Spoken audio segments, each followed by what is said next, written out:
दोस्तों atom bomb और hydrogen bomb दुनिया में सबसे ज्यादा खतरनाक माने जाते हैं, लेकिन क्या आप जानते हैं एक चीज ऐसी है जो इनसे भी ज्यादा तबाही फैला सकती है, जिसके बारे में हम वीडियो के आखिर में बताएंगे। दोस्तों हम ये नहीं जानते कि एटम बम तबाही किस तरह फैलाते हैं, इन बम्स में किस तरह का रिएक्शन कैसे इस्तेमाल किया जाता है और किस तरह का मटेरियल इस्तेमाल किया जाता है। आज की वीडियो में हम इसी बारे में बात करने जा रहे हैं। टॉप टीवी की वीडियो में खुशामदीद। वीडियो पसंद आए तो लाइक जरूर कीजिएगा। दोस्तों हाइड्रोजन बम और एटम बम दोनों को ही न्यूक्लियर वेपन की कैटेगरी में रखा जाता है। न्यूक्लियर वेपन उन हथियारों को कहा जाता है जिनके अंदर न्यूक्लियर रिएक्शन होता है और न्यूक्लियर एनर्जी के जरिए तबाही फैलती है। इस रिएक्शन में न्यूक्लियस के टूटने से एनर्जी रिलीज होती है, इसे रेडियो एक्टिव डिके भी कहा जाता है। दोस्तों हाइड्रोजन और एटम बम दोनों में ही न्यूक्लियर रिएक्शन होते हैं, तो फिर आखिर इन दोनों में बुनियादी फर्क क्या है, आइए आज की वीडियो में इसे समझते हैं। सबसे पहले न्यूक्लियर बम को देखते हैं। देखने में न्यूक्लियर बम बिल्कुल एक आम सी ट्यूब की तरह होता है, लेकिन असल चीज इसके अंदर छुपी हुई है।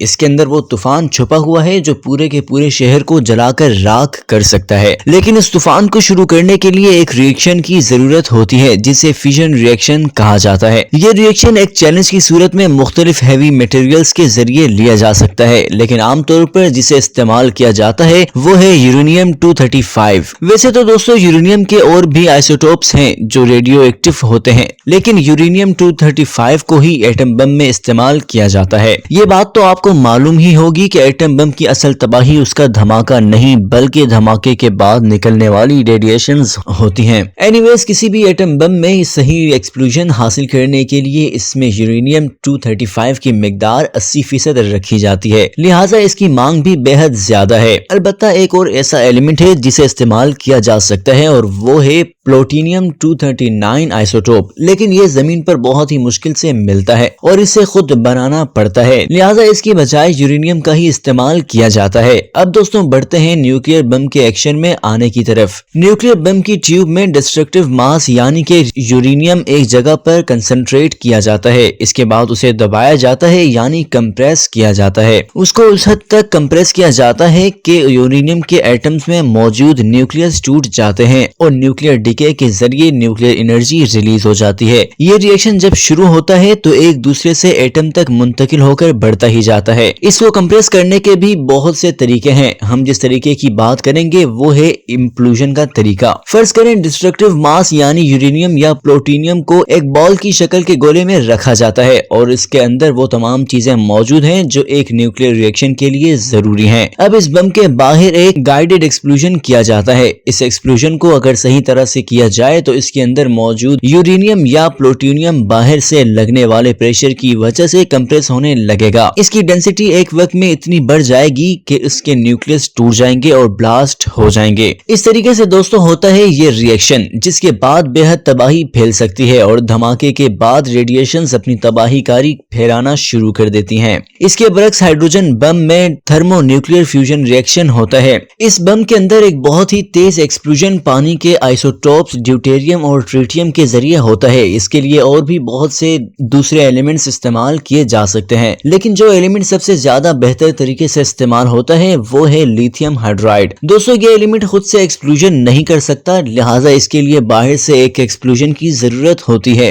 लिहाजा जिस तरह एक बिल्डिंग को गिराने के लिए डेटोनेटर इस्तेमाल किया जाता है, इसी तरीके से हाइड्रोजन बम के अंदर लिथियम हाइड्राइड को एक्टिव करने के लिए एक हल्का न्यूक्लियर बम ब्लास्ट किया जाता है। हाइड्रोजन बम के अंदर इस न्यूक्लियर बम के ब्लास्ट होने से थर्मो न्यूक्लियर फ्यूजन रिएक्शन शुरू हो जाता है। दोस्तों एक मजे की बात यह है कि हाइड्रोजन बम की कोई लिमिट नहीं होती। अगर आप चाहें तो इतना ताकतवर बम बना सकते हैं जो सारी दुनिया को खत्म करने के लिए काफी होगा, लेकिन उम्मीद यही है कि किसी का भी इतना दिमाग खराब नहीं है कि वो दुनिया को बिल्कुल तबाह करना चाहे। दोस्तों ये थी कुछ बुनियादी मालूमात हाइड्रोजन और एटम बम के बारे में। अब देखते हैं कि उन बम्स की पावर कितनी होती है। पावर देखने के लिए हम उसे TNT से कंपेयर करेंगे। TNT वो मशहूर कंपाउंड है जो धमाकों के लिए इस्तेमाल किया जाता है। रूस का मशहूर बम जार बम्बर इतनी तबाही फैला सकता था जितनी 58.5 मेगाटन TNT से फैल सकती है। इसी तरह अमेरिका के मशहूर बम लिटिल बॉय और फेट मैन जो हिरोशिमा और नागासाकी में गिराए गए थे, उनमें से लिटिल बॉय 13 से 18 किलो टन TNT जितनी तबाही फैला कर गया था, जबकि दूसरा बम फेट मैन जो नागासाकी पर गिराया गया था इससे से फैलने वाली तबाही 21 किलो टन TNT के बराबर थी। आप अंदाजा लगा सकते हैं कि इन दोनों बम्स ने जापान में क्या हाल किया होगा। लेकिन इससे भी ज्यादा खतरनाक चीज उन एटम बम से निकलने वाली रेडिएशंस थी। सबसे बड़ा मसला यह है कि रेडिएशंस ना तो नजर आती हैं और ना ही उन्हें सुना जा सकता है, ना ही महसूस किया जा सकता है। ये रेडिएशंस 3 किस्म की होती हैं,